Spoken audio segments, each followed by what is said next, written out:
Okay. Sinubukan ko si ECML Media Market. Well, bago pa lang ako dito, hindi pa ako nakapag-cash out. Pero it seems na legit naman siya. Madami na ako nakikita from TikTok and Facebook na nakapag-cash out dito. So, honest review, pang extra income lang talaga siya, guys.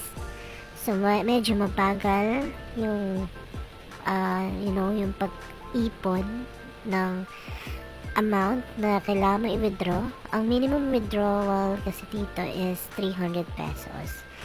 And of course, to be able to withdraw that, kailangan mo na maraming, I think almost around 10 to 15,000 points. Pero, that's doable if masipag kang mag-encode. And it's just an extra income. So, wag kayo mag-expect na, mabilisan ang kita ng pera dito. Kung matyaga ka and willing to do the job, pwedeng-pwede sa'yo to. So, sabi nga, join at your own risk. Ang registration fee dito is just only for 190 pesos. Hindi na masama para subukan, 'di ba? So, kung gusto nyo, pwede kayo sumali. Kung ayaw nyo, edi wag. 'Di ba? Ganun lang 'yun. Pero I would say na maganda rin siya maging libangan.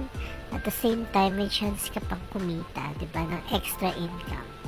Pang extra income lang talaga siya. Pero if this is actually good for students, dun sa mga housewife, and of course, dun sa mga nagtatrabaho din as an extra income. So, huwag kayo mag-expect na mabilisang kita at sobrang malaking kita. Dahil ang sabi nga dito is pang extra income lang talaga siya. Pero nakikita nyo, napakadali lang niya. Meron iba't ibang klaseng encoding dito. Pero most of the time, ito yung ginagawa ko, yung magbibilang na ako ng animals kasi mas madali siya compare on sa CAPTCHA and sa addition, meron din dito. Pero pwede kayo magpapalit-palit. Maximum per 50 points, 1 pesos or almost 2 pesos. So, yun yung makukuha nyo per 50 points. So, each 50 points, meron corresponding na amount na makukuha. So, syempre, if mas madami kang tama, mas malaki. If marami kang mali, mas maliit. Pero maximum na amount is almost 2 pesos yung makukuha nyo. Yun lang.